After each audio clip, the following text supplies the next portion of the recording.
Hey, what's up everyone? It's Duskmos, and today I'm really excited to be introducing the all-new Chromatic Journey from Diffractor Soundings.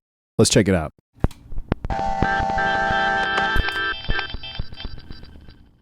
So the Chromatic Journey from French brand Diffractor Soundings is an analog stereo phaser, and it's got a lot of hands-on control, as you can see. So for the special launch day episode, I'm going to go over all of the controls and I/O first. Then I'm going to hook it up and we're going to do a couple sound demos. I'll have some chapter markers if you want to hop around. But yeah, we're going to have some fun with this thing and see what the Chromatic Journey can do.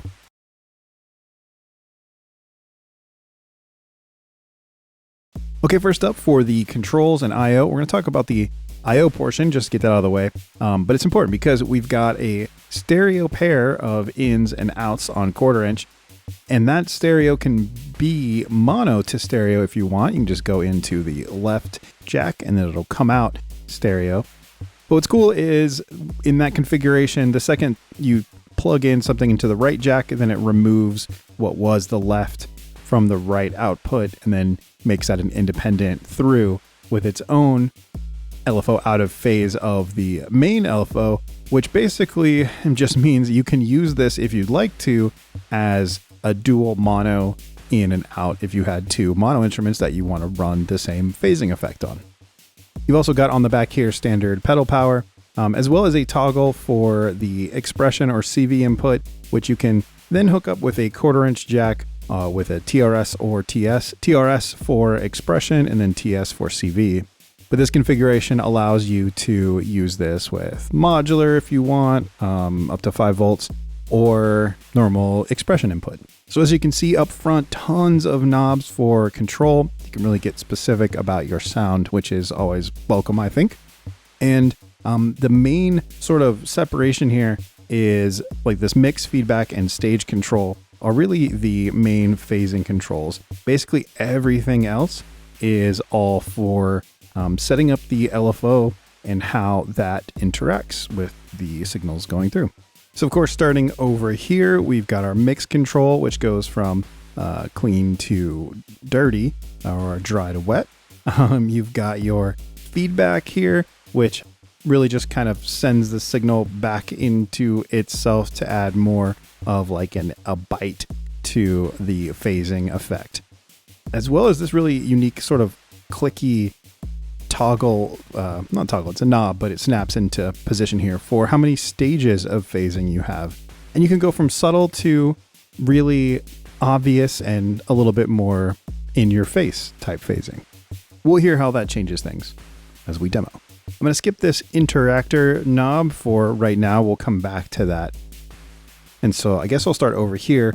This is the height and depth of your LFO. So you can set the uppermost peak of where that waveform hits and the lowermost.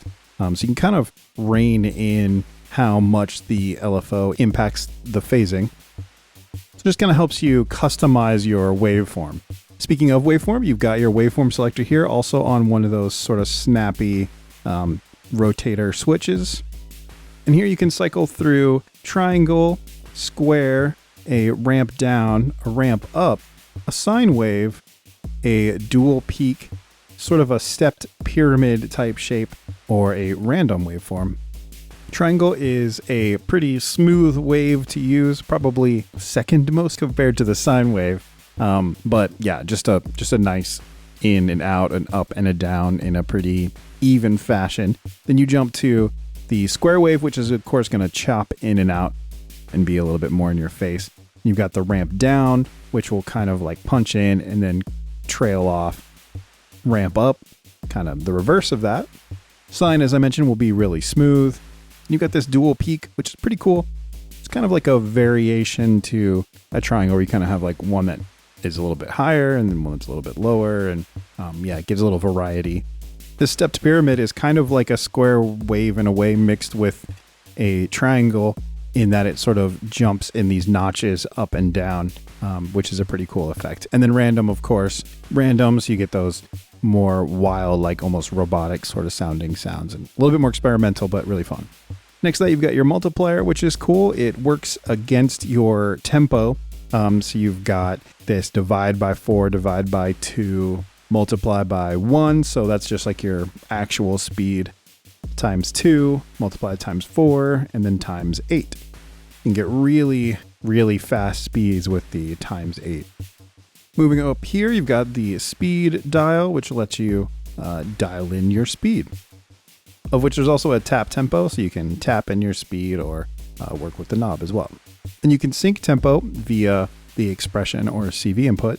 Below that, you've got this expression or CV destination control, so you can point it to the speed of the LFO, the depth or the height of the LFO, and then sweep will sweep all of the values of the LFO. So it's a little bit more of like a in-your-face sort of parameter change instead of a more directed one, like you would if you picked one of the others. So now hopping back over to this Interactor switch, as you can see, there are lots of modes around the perimeter, and it's really cool. It really gives a lot of customization to this Interactor switch. So this first one, on first glance to me was a little cryptic, even though I am American. But it's a trigger of a gun. Like that's a trigger in the little trigger guard there. I couldn't make it out. I thought it was like half of a sunglass lens or like a tornado in like a weird little container. I wasn't sure. But now I totally see it and I can't unsee it. So trigger. But what that does is every time you hit the Interactor switch, it will re-trigger from the start point your LFO. So you can tap in sort of like direct hits of your LFO, which is really cool. Next is, I think that gives it away, the snowflake. It's a freeze, so it'll just freeze your LFO in place while you have this held down. Then release it, and then it will continue on its happy waveform way. Next is lock, which is like the freeze, except you don't have to, it's not momentary. You can, once you hit it, you're locked in, and it'll stay in that position until you release it again, or I guess unlock it.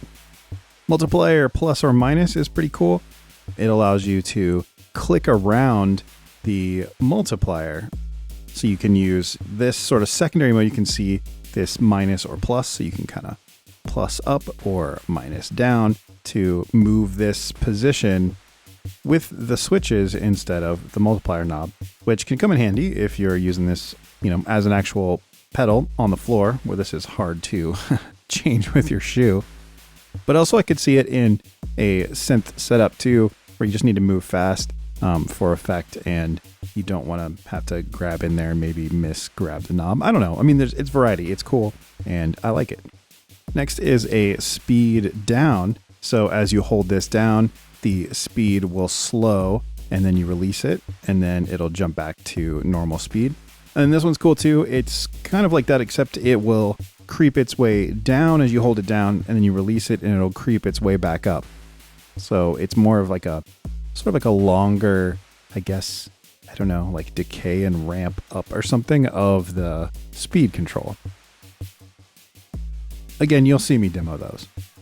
And then last but not least, the bypass switch, which is a clickable switch, but it's one of those sort of softer ones, so you don't have to like really stomp on it or anything, which is nice. All right, well, that is the major control scheme and I/O and feature coverage of the Chromatic Journey. Now we have to hook it up and hear what it sounds like. So let's do that.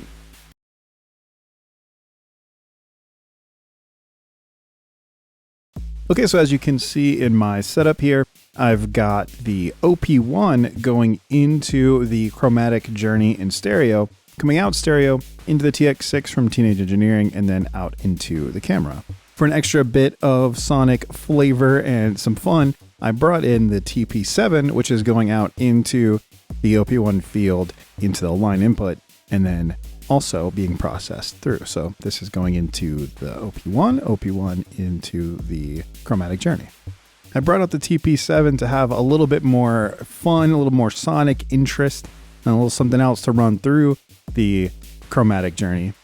And in keeping with the space theme, you can see in the background here, you've got this satellite and space station kind of vibe orbiting the planet. And so I have a news recording on the TP7 of the Polaris Dawn SpaceX commercial flight. And yeah, I thought it would be a cool element to add in with all of this, just to hear something a little bit different. I might scratch it a little bit too. I was doing a little bit of that when I was messing around, so we'll see what we get.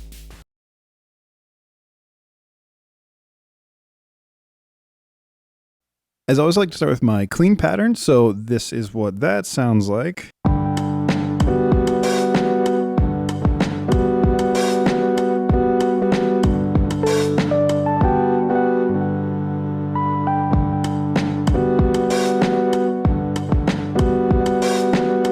Then I'll play a little bit of the clip here. A couple of looks out of the big gorgeous windows. And again, we're coming up on apogee. You see that the speed is reducing. When it hits 0, that's when we've hit. That is when we've hit apogee. Apogee. At this point, we are well over the Kármán line, about 328,000 or 100 kilometers. 328. Okay, I'll go ahead and stop that for now, but yeah, it's gonna be fun. Okay, so let's engage the Chromatic Journey. So immediately you hear some stereo panning, some definite phasing. Increase the depth here and the height.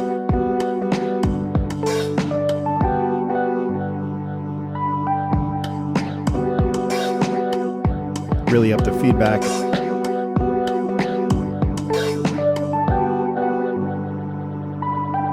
You can see the speed of the LFO reflected in this LED here.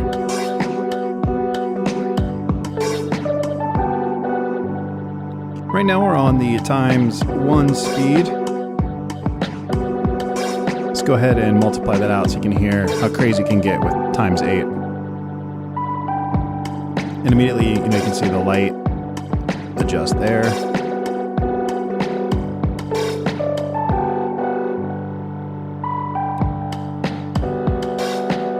You can hear it's almost like an audio rate type thing. Ring mod in a way. And you can emphasize it even more if you switch the waveform.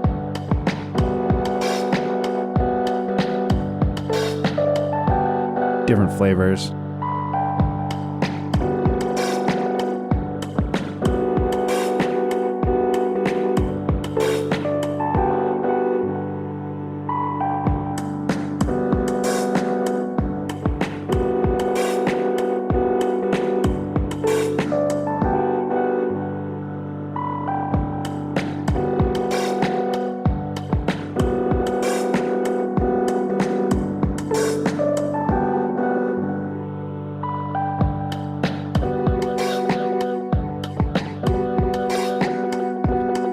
A little bit of a taste of some of the other waveforms. Let's go ahead and keep it at a speed about here. We'll jump from the triangle to square.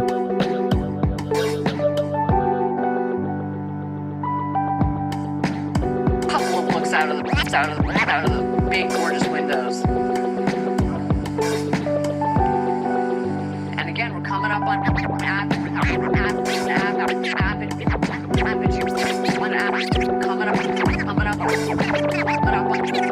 coming up on apogee. You see that the speed is reducing. The ramp. 0, that's when we've hit. That is when we've hit apogee. At this point, we are well over the Kármán line, about 328,000 or 100 kilometers.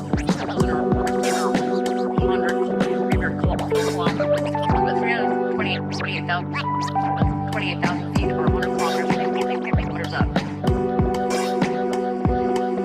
Jump to the other ramp up instead of ramp down. And there it is. And there it is. And there it is.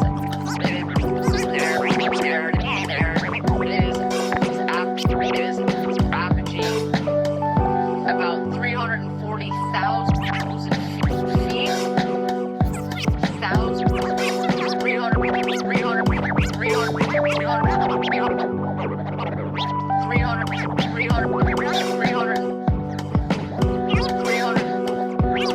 300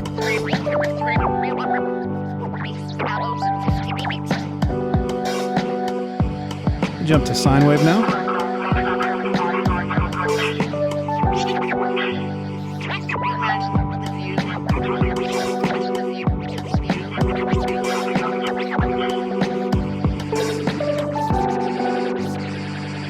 was talking about being jealous of your astronaut training. We're jealous of them right now.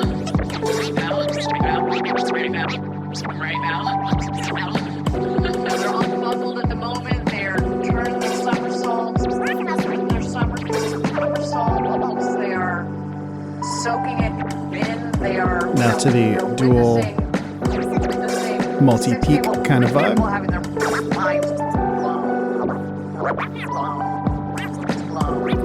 Six people having their minds blown. Their minds blown right now as we speak. Switch up the stages here from 8 heading on down, and it will be down to 6. the capsule back to Earth. I'm gonna stop this now so it's a little bit less of a distraction, but you can hear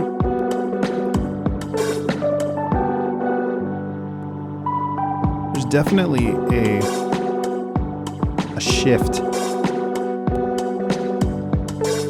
I feel like you even hear kind of like the stereo space change around a little bit. In between, as I'm twisting, you do lose the effect a little bit, but that's because I'm taking my time, so it's between settings. I'm actually actively trying not to flick this very hard so it doesn't shake my camera rig. You can really hear, especially, slow it down. If you have headphones in right now, you're hearing it doing some really nice panning.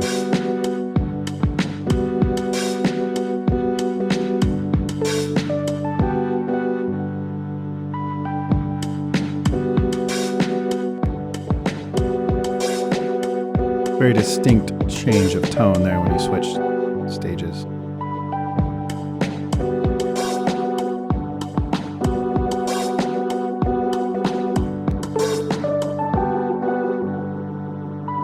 Look at this next to last mode here. Stepped pyramid.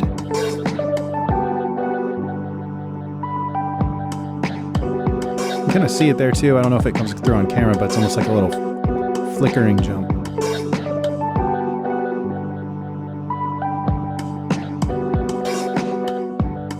You can hear it, of course, more stepped as you slow it down.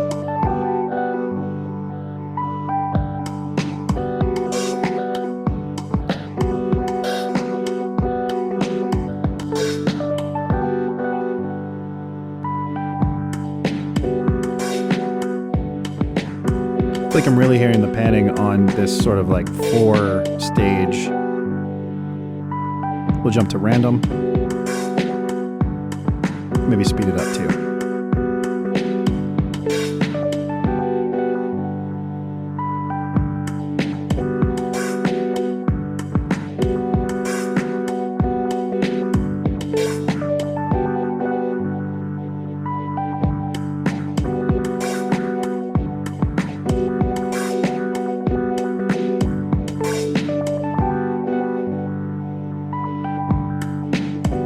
Again, you can see the varying brightness, so it kind of gives you an idea of almost like how much of an impact the LFO is having.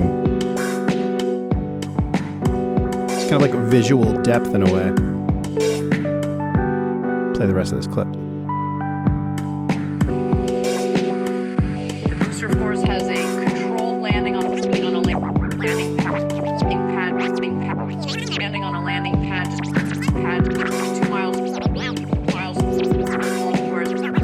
2 miles north of where it's taken off from. The capsule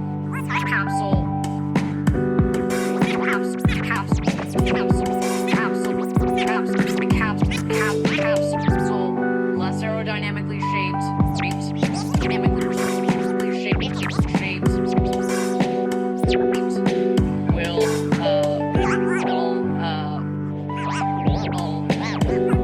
land second parachutes. Back the mix out a little bit. In our landing More of a subtle effect. zone in our valley in West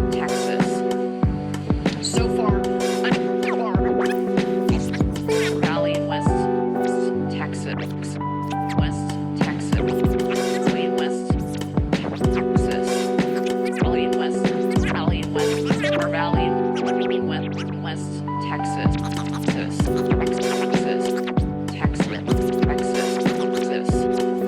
Shout out to my Austin, Texas neighbors. So far, a nominal flight of our 26th mission to space and back of the New Shepard vehicle plus our 8th flight.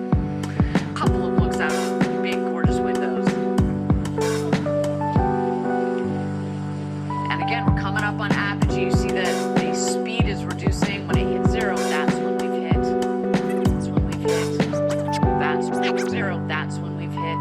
That's when we've hit. That's when we've hit. That's 0, that's 0, that's 0, that's when we've hit. That's when we've hit. Hit. Ah, I moved it. Hit. All right, I need to focus on this. That is when we've.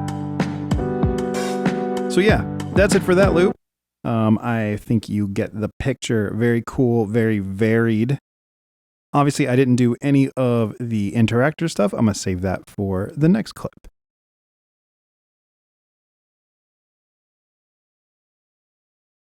Okay, so I'm back with my second pattern all set up here. I've got the OP-1 field playing another loop, another pattern I made, and the TP7 with a different vocal sample. This time, having a little bit more fun with it. I actually recorded in as if I were lost at space and recording a message out as I saw my fate being sealed among the stars. That's right, real poetic.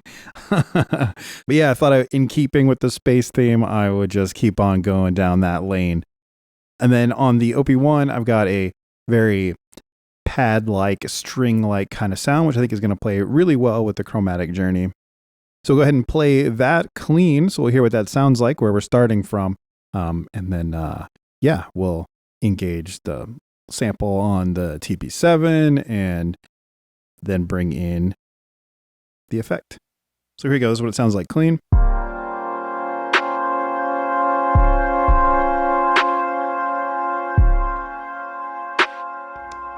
I miss you.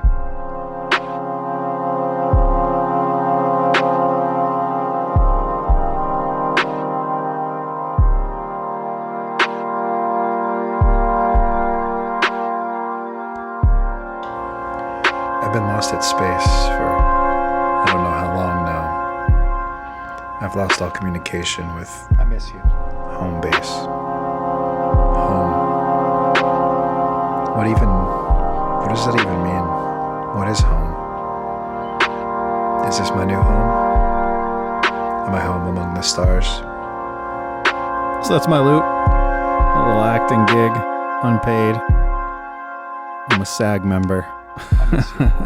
Anyway, all right, let's go ahead and engage the Chromatic Journey and hear that impacting the loop here.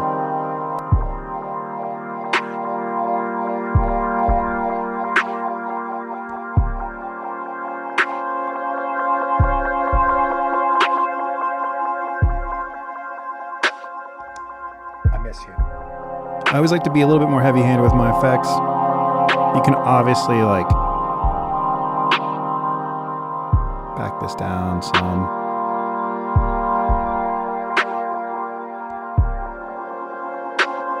It's cool, you can tweak it, and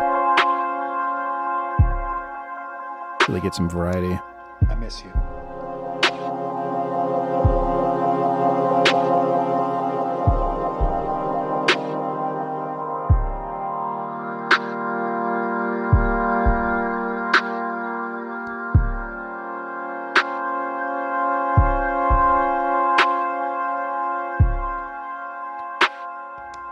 I miss you.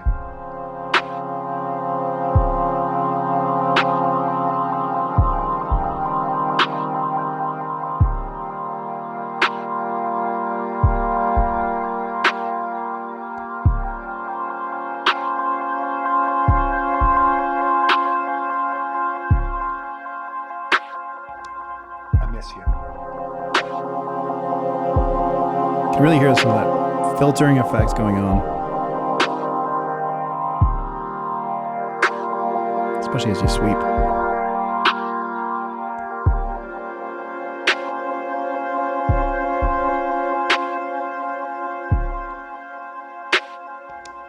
I miss you. So you can see how using expression or CV to modulate depth, for example, would really take this to another level, which I will do in another video. Keeping it straightforward today. I miss you.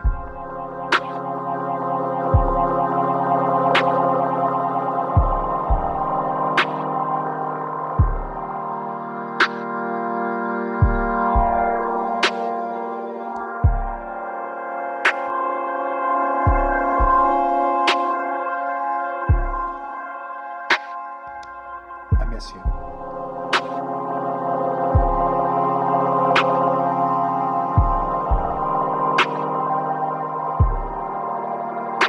Okay, as promised, I'm going to go use the Interactor this time.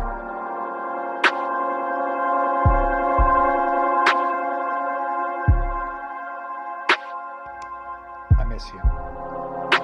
So let's do that now.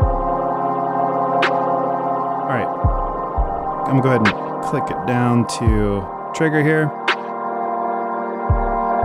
The fact that it's a little bit fast right now makes it a little bit harder to spot. Let me bring it back down. So you can kind of notice here and here, but you can see it. It's just following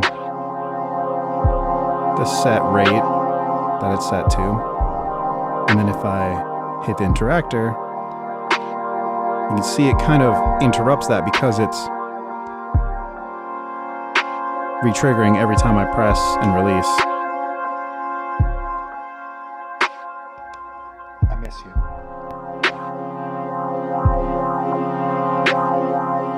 If you hold it down, you can see it basically holds it at the start point of the LFO. And you release it and it engages. It's kind of cool. You'll always kind of start right at the beginning. That's why it's triggered. I miss you. Move on to freeze. You can kind of see again by the brightness here. It just holds whatever position you're in of your wave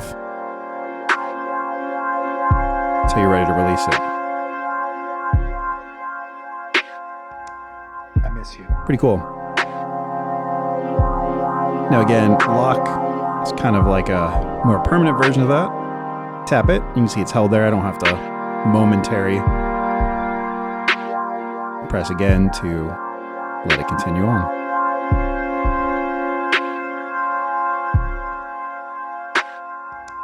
I miss you.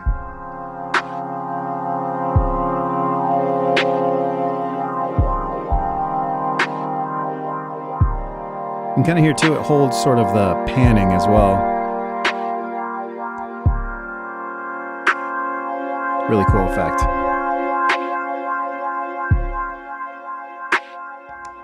I miss you. Now we're going to jump into the multiplier control. So as you can see, we're on ×2 right now. And again, these become plus and minus, as you can see labeled here. So we can plus up. Now it's ×4. Now it's ×8. I miss you. Slow it down.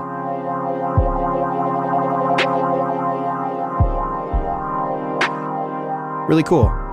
You can, make sort of like tempo shift adjustments on the fly, like choosing on the beat I miss you. to multiply or divide. And putting them on the switches makes that a little bit easier to do.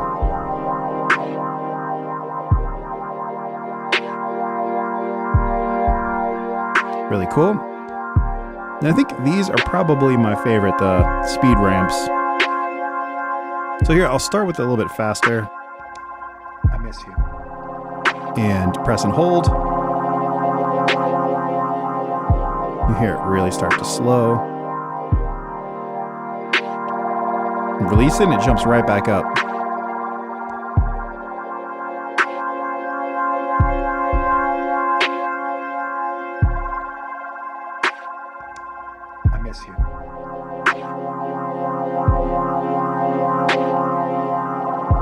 Really fun. Kind of like almost like an automated, up and down jump, but smooth.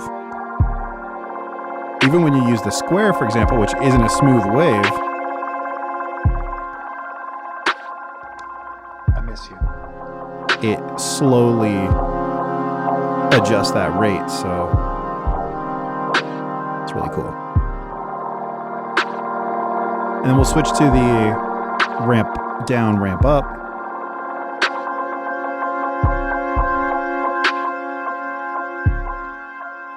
Release it, and now you see it's going to take its time to speed back to where we left it, or where we started. It's kind of a gentle in and out. That's what she said.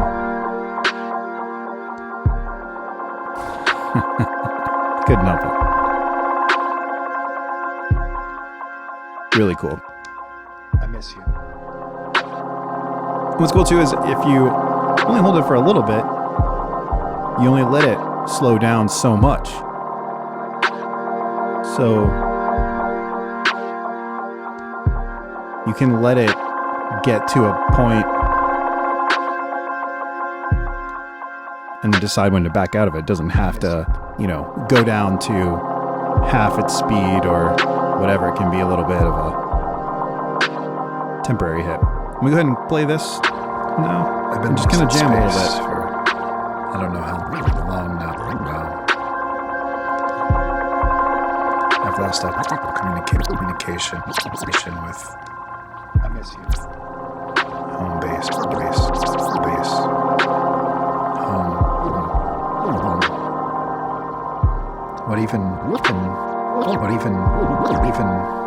What does that even mean? What is home? What is home? Home. I mean, what is home? What is home? I mean, what does that even mean? What does that even mean? What mean? What is home? Is this my new home? New home? Is this my new home? Home? I miss you. Am I home among the stars? I've been lost at space for I don't know how long now. I've lost all communication with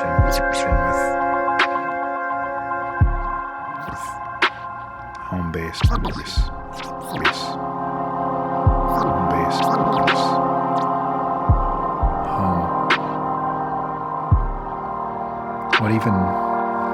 What does that even mean?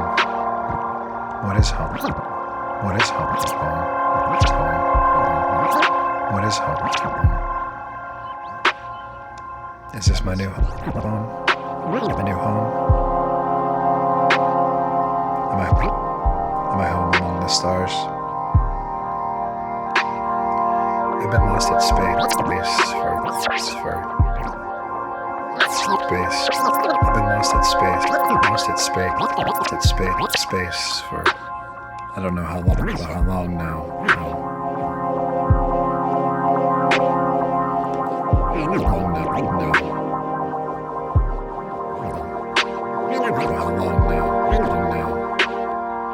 I've lost all communication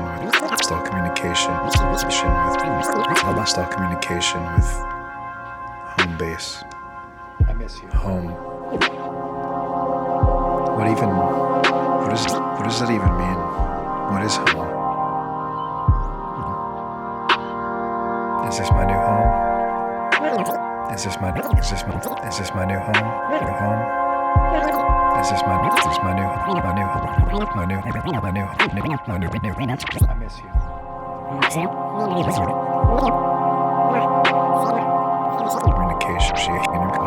Communication. I've lost all communication with home base. Home base. Home base. I miss you. Home.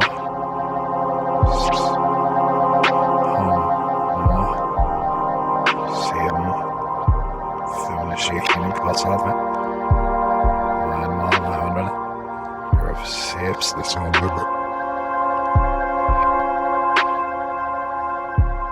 Shots and I miss you. Wait, I'm just zero. Name La Vida Zero. What does that even mean? What is home? Is this my new home? Am I home among the stars? I've been lost at space for I don't know how long now. I've lost all communication with home base. Home. What even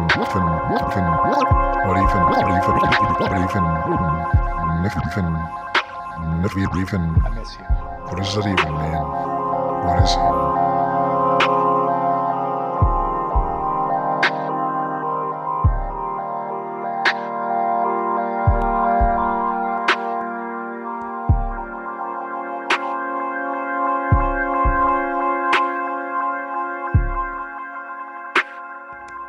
I miss you.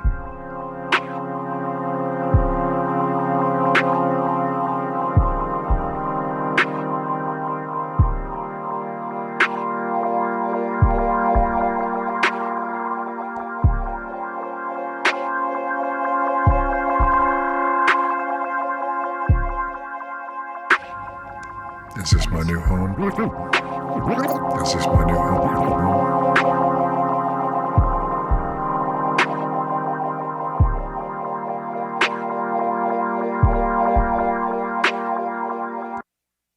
And there we go. I was getting a little lost there. That's a lot of fun.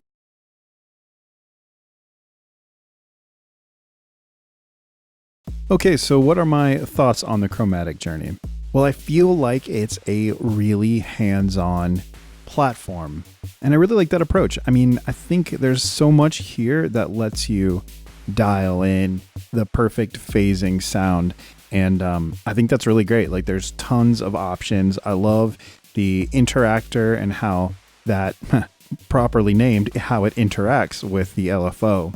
Really cool having that ability to make things a bit more interesting.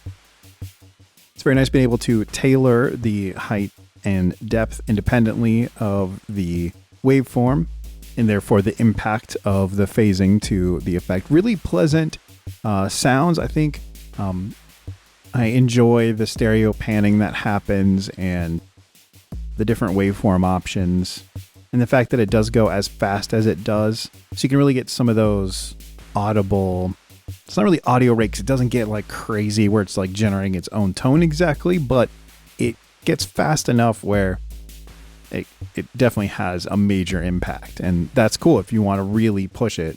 I like that you can select the stages and the amount of feedback. Again, like I say, I tend to be a heavy-handed effects person, I think, when I use them. But I love that you can go from very subtle, it can be 2-stage, it can be low feedback, it could be mixed out, it could have a gentler wave, and you can have the rate really slow, and it can just add a little bit of extra something in the background. Or you just ratchet everything up to 10 and just go nuts and really hear this thing get pushed. Yeah, really flexible. Of course, very cool, and respect that it's analog. I'm not a purist in that regard. I think analog stuff sounds really great, and I think some digital stuff can sound really great as well. There's some digital pedals out there that I think sound better than some analog ones, and vice versa. So, but this has that leg up for it if you're looking for an analog effect. Of course, love that it's stereo. I think it's built really well. It's very solid. These click switches, rotary click switches, are really pleasing to turn, and they feel really solid. Pretty cool on the back too. You've got some instructions for like using CV and the different TS, TRS jacks, which is nice. Just in case you're in the moment, you need to reference that quickly. It's good to have that. And it's also cool that it has expression in CV for extra external modulation of the different parameters. Like I said, I will do that in another video. This one I'm just kind of keeping it to what we've got on board. But definitely come back if you're interested in checking that out. And of course, I have to thank Diffractor Soundings for sending this out for me to demo and review for launch day.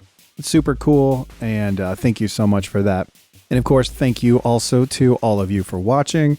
And definitely let me know in the comments if you have any questions or thoughts on the Chromatic Journey. I'll also put links in the description where you can hop over to Diffractor Soundings website and check out, read a little bit more, maybe pick one up if you're interested, and definitely let me know if you do. All right, that's it from me in this launch day episode. Thanks so much for watching, and I'll see you next time.